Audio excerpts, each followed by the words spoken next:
L'événement 2021 sera assurément pour Ali Bongo Ondimba, le chef de l'État gabonais, l'interview qu'il a accordée le 16 mars dernier au journal Jeune Afrique. Dans ces interviews, le président gabonais aborde divers sujets, depuis celui concernant sa santé à celui relatif à la satisfaction des attentes des Gabonais, en passant par l'économie et la gestion du Covid-19. L'homme qui a paru, selon les écrits de notre confrère très détendu, a commencé par tordre le cou à des ragots qui font état de son incapacité à poursuivre ses tâches à la tête de l'État, en affirmant qu'il va plutôt bien, qu'il a même augmenté son rythme de travail avec la même ambition que la population, ne manque de rien et que le pays continue à se développer. Avançant qu'il a hâte d'être à nouveau à 100% de ses capacités et de retrouver son élocution naturelle, Ali Bongo Ondimba s'est exclamé « Ce qui ne vous tue pas vous rend plus fort et renforce votre détermination ». À l'endroit de certains de ses compatriotes qui ont, peut-on dire, cru que l'heure avait sonné, croyant que le président de la République n'était plus en mesure d'assumer ses fonctions, le chef de l'État a répondu que leur rêve n'était pas réalité, avouant qu'il s'y attendait, mais reconnaissant que la grande majorité l'a soutenu et que le peuple formidable a été pour beaucoup dans sa revitalisation. D'où il s'est rétabli plus vite que ne le prédisaient les médecins.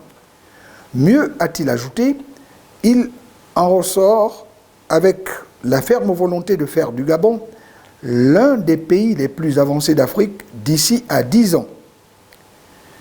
À la question de savoir s'il sera candidat en 2023, Ali Bongo Ondimba, qui a avoué n'avoir jamais lâché et martelé que quitter le navire pour un capitaine en pleine mer est inenvisageable, a dit qu'il se concentre pour le moment sur l'action, sur les réformes à mener et qu'il n'a que peu de temps à consacrer à autre chose, a fortiori en cette période de crise sanitaire, n'hésitant pas de conseiller à ses adversaires de plutôt travailler à formuler des idées à ce qui préoccupe au quotidien la population et d'avoir une approche constructive.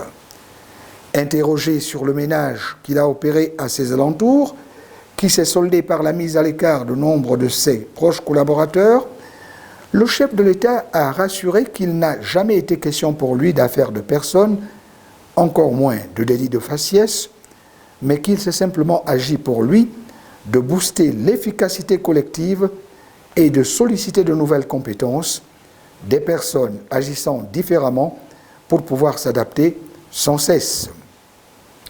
Il a dans la foulée justifié la nomination de son fils Noureddine Bongo Valentin au poste de coordinateur général des affaires présidentielles par son extrême compétence qui lui vaut de bénéficier de son entière confiance.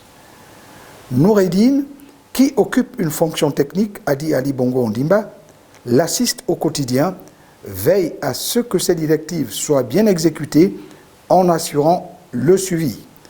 Ajoutant que le coordinateur général des affaires présidentielles a également une vision très affirmée du développement du Gabon à long terme, un regard très actuel et une sensibilité particulière sur une série de sujets tels que la formation professionnelle, la lutte contre les inégalités, la protection de l'environnement, non sans révéler qu'il apprécie sa franchise.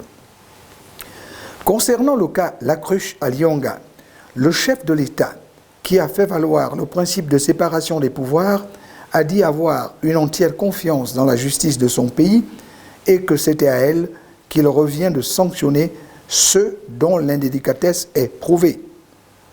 Embrayant à la faveur des questions à lui poser par Jeune Afrique sur la lutte contre la corruption qu'il place au rang de ses grandes priorités.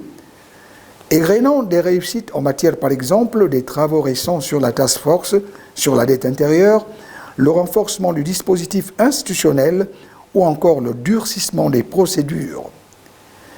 Évoquant les rapports avec le Premier ministre, Ali Bongo Ondimba, qui a dit les attendre son gouvernement et elle sur des résultats significatifs, s'attend à ce qu'ils améliorent le quotidien des Gabonais, l'avenir du pays, tout en insistant sur le fait que Rose Christiane Osuka-Raponda a son entière confiance. Quant à la récente révision constitutionnelle qui prévoit qu'en cas de vacance de pouvoir, un triumvirat composé du ministre de la Défense et des présidents du Sénat et de l'Assemblée nationale assure la continuité des charges dévolues au chef de l'État, le président de la République a expliqué qu'il ne s'est pas agi de réformer dans le sens de modifier, mais de consolider l'édifice constitutionnel gabonais sur un certain nombre de points techniques comme la vacance du pouvoir, la responsabilité pénale du chef de l'État et la composition du Sénat. Sur l'inclusion du ministre de la Défense dans le collège qui assure l'intérim en cas de vacance du pouvoir, Ali Bongo Ondimba a précisé que le président de la République étant le chef de l'armée, il est normal que le ministre de la Défense, qui dispose de la compétence et de l'expérience requises en la matière, le supplée à ce titre. Le climat politique, contrairement à ce qu'avancent certaines langues, n'est pas tendu au Gabon. À preuve, les élections qui ont eu lieu depuis, qu'il s'agisse des législatives, des locales ou dernièrement des sénatoriales, se sont parfaitement déroulées sans le moindre heurt. Ainsi peut-on résumer la réponse du numéro 1 gabonais à la question irrelative. Ali Bongo Ondimba, qui n'a pas manqué d'ajouter qu'il ne s'agit pas d'un acquis. Au sujet du PDG, le Parti démocratique gabonais au pouvoir, il a dit que la formation politique s'est beaucoup réformée et que même si elle a connu des départs, il a également enregistré des arrivées notables.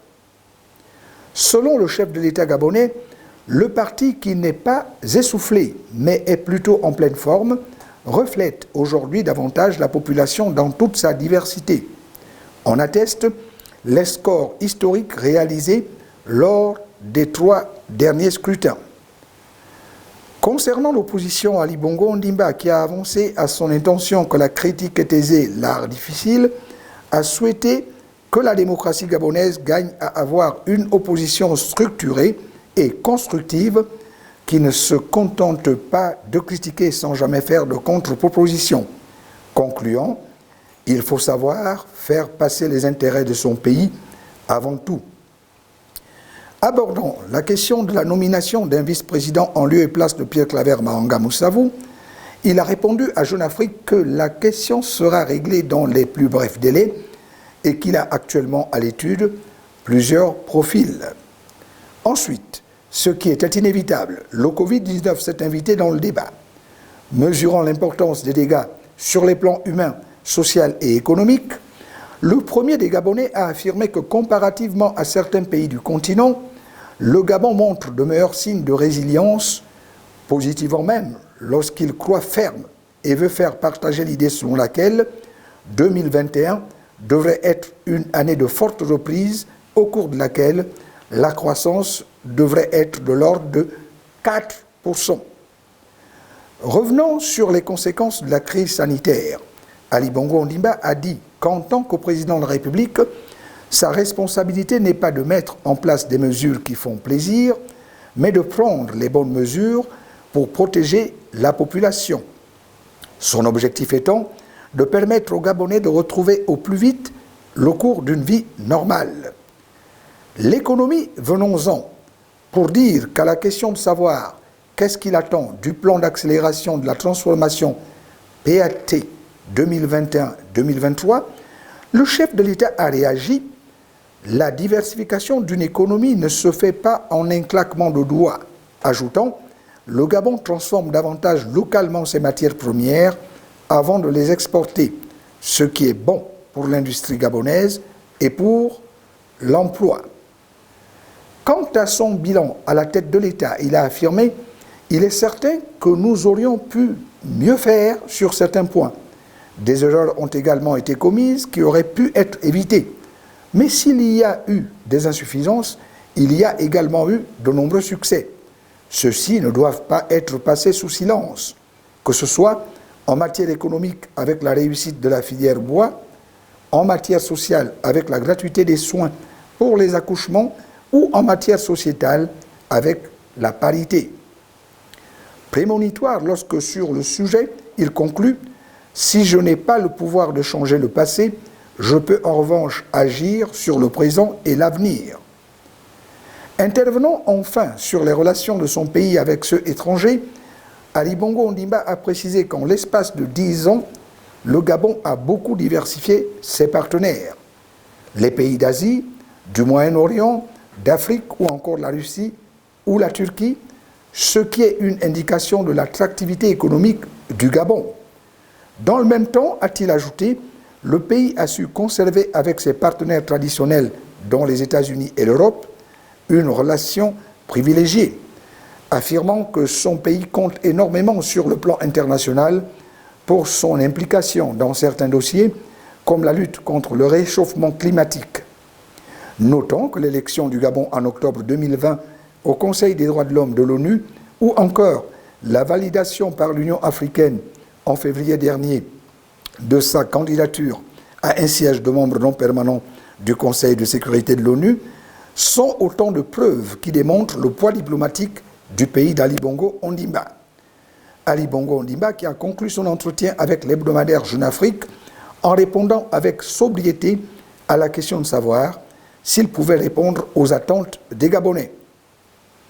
Si j'avais le moindre doute à ce sujet, a-t-il dit, j'en aurais tiré depuis longtemps les conséquences. J'ai, vis-à-vis des Gabonais, une obligation de résultat. Je continuerai à mettre toute mon énergie à répondre à leurs attentes les plus légitimes. Et de l'énergie, j'en ai à revendre.